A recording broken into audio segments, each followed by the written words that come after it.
What's going on, guys? Jordan here with Prescript.com. Quick video today to go over one of my favorite exercises for stability of the hip, and that's the hip airplane.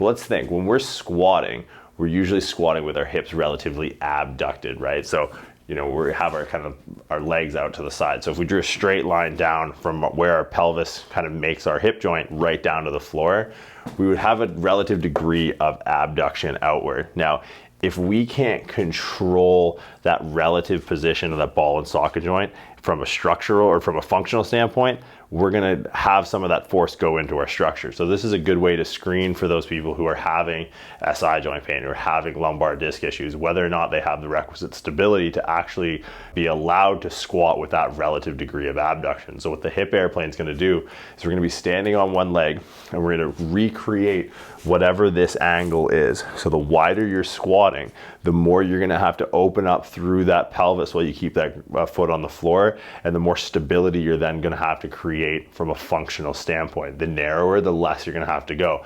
Ideally, everyone should be able to open up as far as they're physically capable of doing, and then closing back down. Basically, the rule here is if you can't stand on one leg, you shouldn't be squatting with two. All right, so when we're squatting, we're gonna assume a width that's a little bit outside our shoulder width apart, right? So if we think our hips start right here, if I drew a straight line down to the ground, we show that there's relative abduction of the hip, right? So right now, very minimal. So I'm all in my structure with little demand and function. The gravity is kind of compressing my hip joint, so I don't really have to call on much function. But when I'm squatting, gravity still goes straight down. So now if I don't want this to go into my structure, I want to make sure I have enough function. So let's think about this straight line, this going straight down here and drawing a degree between these 2 points. Now it's like, okay, let's recreate that from a stability standpoint, not a structural standpoint. So think of this relative degree between the pelvis and the femur. Now when I'm here, I'm gonna try and recreate that. So as I come down into that unstable position, so everything's still relatively in neutral, I want to start opening up.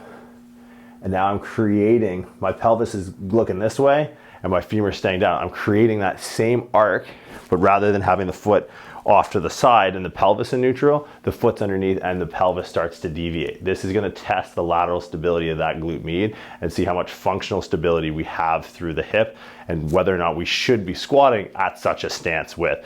A lot of people experience structural problems from squatting wide because they don't get the function right first.